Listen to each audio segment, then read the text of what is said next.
Hello HEMA friends and welcome to this new video. Today we're going to give a look to one of the most common while most important longsword techniques.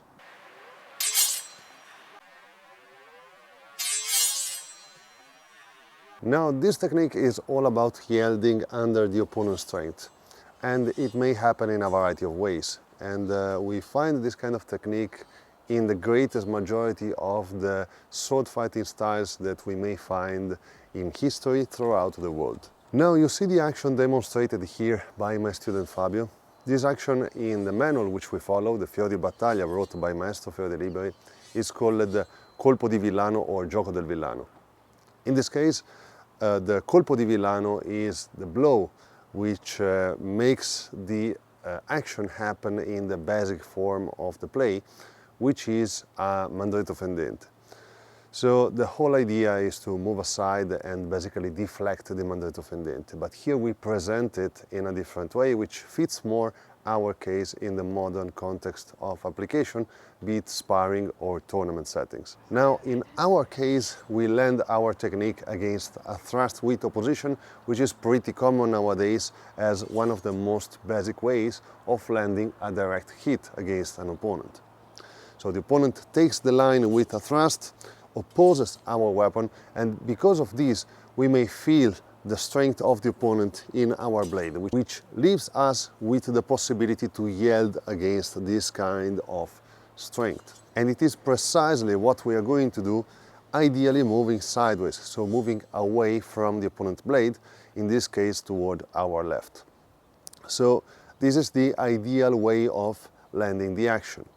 Now, as I said, this kind of technique is present in the greatest majority of the styles, of the weapon-based styles, be them Eastern or Western, Japanese, Chinese, German, Italian, whatever, because it is very easy to understand, actually, very common, and also it creates a line which is very hard to deal with for the opponent if we get into the situation to land the attack.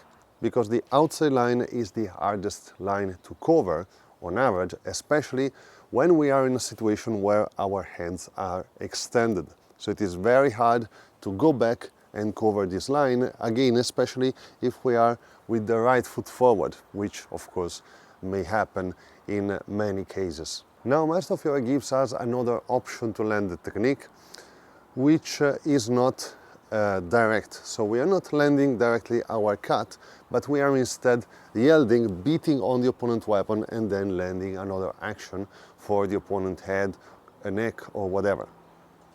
So this kind of action is extremely useful if our opponent is not necessarily committing completely to the thrust.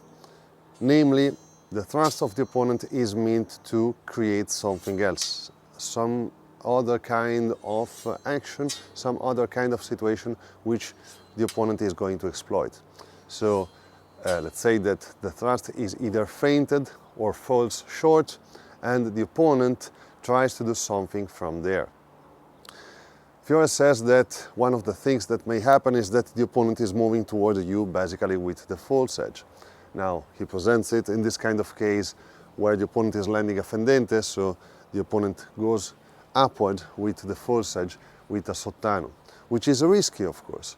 And Fiori gives us the solution to then beat on the opponent sottano and then hit the opponent after it. So it is a way to control the blade of the opponent and preventing an opponent follow-up attack, which is the most common thing that you are going to deal with this kind of technique.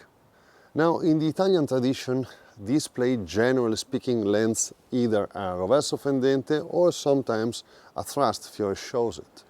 But it is possible to land other actions such as the mandritto fendente or other cuts. Another possibility would be to land a Zwerchfell, which is pretty common in the German tradition. So it is possible to modify the technique in a way which fits your habits. Very good people, I hope you will find this video useful in some ways.